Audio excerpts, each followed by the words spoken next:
Hey guys, Movie Junkie for Life here, and this is going to be my review of Doctor Strange.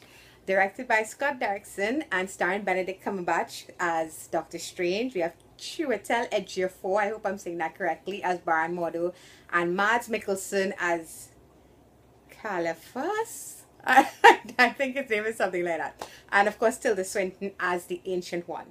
And this is the origin tale of Doctor Strange, Marvel's newest addition to the family of Marvel Studios. Doctor Strange, Stephen Strange is this neurosurgeon. He's very talented, gifted surgeon, but he ends up getting into a car accident which destroys his hands, and he goes looking for a cure when he couldn't find a medical one. He's told about a city where there is a possibility of fixing his hands, and he ends up discovering that there's a lot more to our universe than he first thought. So, Doctor Strange, is it any good? I don't know about other people, but I was so excited for this movie. For me, magic, combining magic with superheroes has always been tops. My favorite characters tend to be characters that have a more of a magical driven background to them. My favorite superheroes. And I like the weird ones. I like the strange ones, pun intended. So Doctor Strange, I really, really enjoyed this movie, guys. I think that they managed to really get what Stephen Strange is about here. The magic, the mysticism. And I love that Marvel has introduced magic. Finally, we actually got it with Netflix a little bit with Daredevil, and the hand and the whole resurrection of Elektra thing that's coming. So very slowly they've been bringing magic into their universe, and now we have it full on with Doctor Strange. So let's start with the acting. I think everybody here did a fantastic job. Even people who didn't have that much to do, like Rachel McAdams, her character is here on and off. She's almost like his Pepper Potts.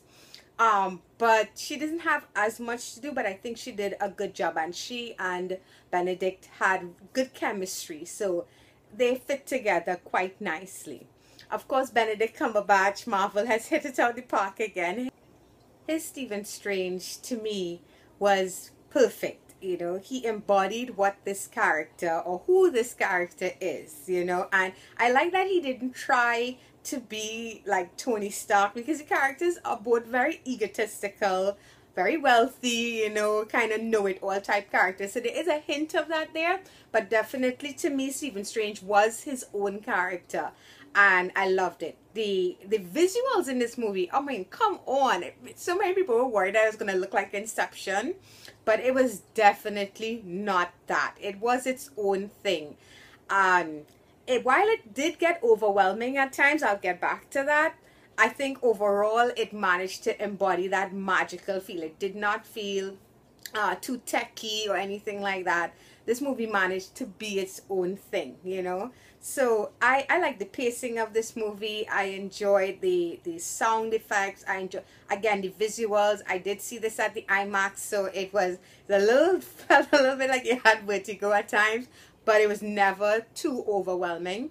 And I think the villain Dormammu and the Mads Mikkelsen's character, again, while these villains, they're not as, no villain has really managed to live up to Loki, and I think that's because we don't really consider Loki a complete and total villain. I think that's why he works on such a higher level, but they did well. I think it worked. Even his interactions with Dormammu, which just really looks like just a giant head, it worked, and it was funny, and it was visually stunning to look at. I really, really enjoyed this movie. If I have anything negative to say, is that sometimes the special effects, because of what the story is, it's a magic driven story, there's going to be a lot of special effects in this. It was a little overwhelming at times, in the sense that the background visuals would kind of take over everything. There's a chase scene in this movie, I don't want to get too into it, between Mads Mikkelsen's, I can't remember the villain's name, it's Caliphas or Califas or something like that, but his team, and they're after Strange and Mordo. And while it's a really cool scene, It's so huge, it's so visually encompassing that it kind of overwhelms the actual actors. You don't even, it's like it's hard to see what's going on with them.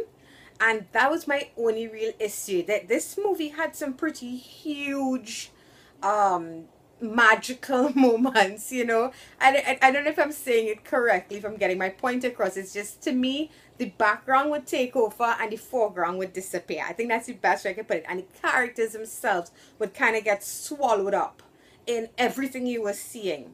But it didn't stop me from enjoying this movie, and really looking forward to the more magical aspects of what is to come in the Marvel universe. So I also didn't think the runtime was bad at all for an origin story.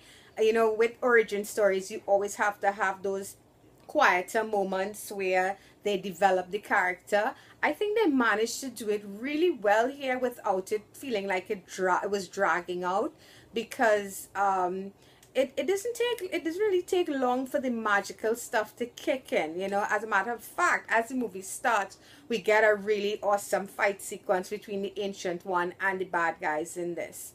There's also, of course, you know, the continuing story of what's happening with these Infinity Gauntlet stones, you know. So another one is revealed in this movie, which is awesome. There are Easter eggs abound, of course, if you're looking for it. But I think at the end of the day, everybody has their own favorite superheroes. We all do. You can have more than one, of course, but you have your favorites.